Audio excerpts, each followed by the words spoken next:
So, I've made a few references over the past couple years to that time that the FBI visited the studio.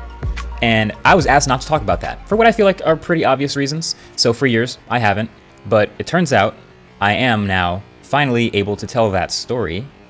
So here we are. So for those of you who don't know, we have a studio here, and it's in a larger building with more tenants in it, obviously. It's like an office building. It's not exactly like an office building, but, you know, there's a front desk and security and all that. And I've been in this building long enough that we have a pretty good relationship with them. So we have this one rule, basically. So there's the guy at security at the front desk. We'll call him Bob, just for this. But Bob and I have this one rule, which is that if anyone ever shows up at the front desk and asks for me, that he doesn't let them in, I have to come out and meet them to confirm that I was expecting them, and then I bring them back to our studio. So if someone just randomly shows up, which you shouldn't, but if they do, and I don't show up at the front to meet them, then I wasn't supposed to meet them. But if I have someone coming and I expect them, I meet them outside. That's our one rule, and we stick to it. So in June 2020, it was pretty early in this new space that we have, and it's also right around like peak COVID. So I'd sent everybody home, and it was just me and Andrew coming into the studio to work on basically building furniture and making videos and recording the podcast every week. So I got here pretty early on one of those summer mornings, and I'm starting to get all my stuff settled,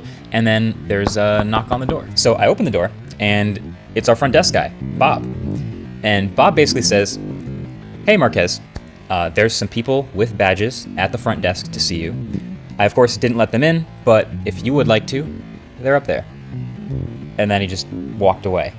And my first thought is confusion, like what did I do on the way here that someone with badges would show up asking for me? I'm a little concerned. I'm not sure what to think. So there was a solid minute where I just like stood there in the doorway like, okay, do I go up there or do I just stay here in the studio without asking who the people with badges are? And then I just went up to the front. I went up to the front desk, and sure enough, there's 3 people with badges there. And they walk right up to me, and they all like flash their badges, FBI, just like the movies, like FBI agent this, IRS agent this, and they're like, "Marquez, good to see you. We've got some questions for you about the Escobar phone." So immediately I'm relieved, but I'm like, oh, the Escobar phone. Oh. Because see, a few months earlier, I had published a video about the Escobar Fold. If you guys haven't seen that video, basically the story goes there's this company parading around and selling this $400 gold folding phone, which they're gonna use to destroy Apple and Samsung. And they had these insane marketing campaigns and all this. But really what they were doing, as I uncovered in my video, was covering Samsung Galaxy Folds cheaply with like gold stickers, and then shipping them to YouTubers and people who they believed would talk about it positively, and then not shipping any of the other orders from regular people or the audiences that watch those videos.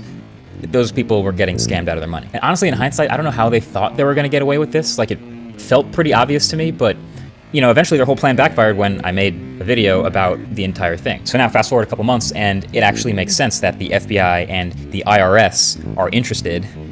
I didn't realize they were just gonna show up one day, but here we are. But you know, shout out to Bob at the front desk for sticking to our rule. Even though he probably had a bunch of people like flash FBI badges at him, he stuck to our rule, and that was great. So I appreciate that.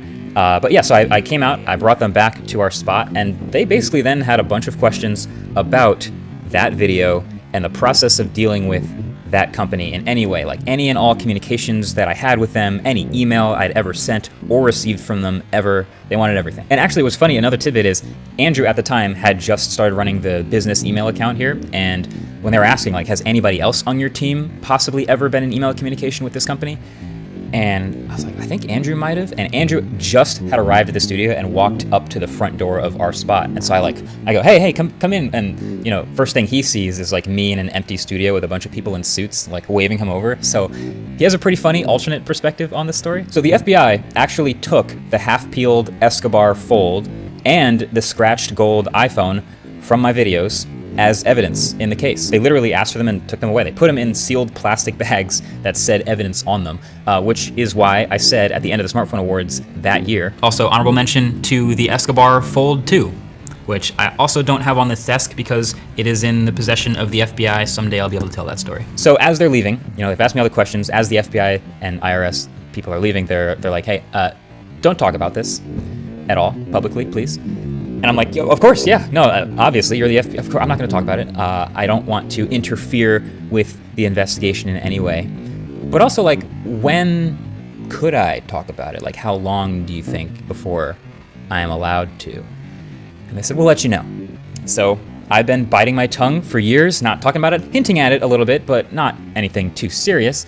But since then, a lot of the dominoes have started to fall. You know, at first, when the scam was happening, PayPal stopped working with them, so they'd switched to this only non-refundable direct transfer thing with Klarna, and then they stopped working with them too, and then eventually the whole operation starts falling down. And the guy at the head of it, named Olaf Gustafsson, this guy finally ends up getting arrested and going to prison in Spain for fraud and money laundering and a bunch of other things, basically for everything that I talked about in those videos. So I've been holding on to this, not really knowing, like, okay, is it cool now that he's behind bars to talk about it? So we actually reached back out to those same FBI agents because they left their cards, and they're like, oh yeah, no, it's cool now to talk about it. You're totally fine. So there unfortunately is no footage of any of this incident, but there is these papers, which they provided as proof that they received property to be used as evidence in the case. So one Pablo Escobar Fold 2 mobile flip phone, aka Samsung, and one Pablo Escobar Gold 11 Pro mobile phone, aka iPhone 11 Pro. But hey, now you basically know the story. Yeah, pretty serious business out here making videos about phones sometimes, you know? Apparently also, if this guy, Olaf, ever does get charged in the United States, then it's very likely my videos would show up somewhere in those court documents, which is crazy. And also the phones that they took may show up as evidence. But yeah, I do want to get back into a little more of the more investigative, deep dive type of videos. Obviously the giant scams don't happen very often, thankfully, in the tech world, but still they are fascinating stories when they do. By the way, that's not the only encounter that we've had with the FBI in running this YouTube channel, but that's another story for another day. But hey, if you want more fun stories like this one, let me know with comments. But also, the latest episode, the bonus episode of the Waveform podcast, is just stories like this one from the past couple years at the studio. A whole story time episode. It's fun. So go over there and subscribe and watch that. But yeah, that's basically it. Thanks for watching. Catch you guys in the next one. Peace. It's the story of how I became a villain. For at least 24 hours, I was hated. A couple weeks, I would say. Yeah, oh really? A couple weeks. Well, because the video had to come out. Hang on here for a second, I'm gonna go get him. I literally wait there with all my bags and stuff, and like this guy disappears into this booth, comes back out with another guy, he goes, hi, oh, good to meet you. And he's filming me now. Okay. Oh no. So now he's filming me. A couple weeks later, I log into YouTube, and everyone on Twitter's like, why is Marquez such a jerk?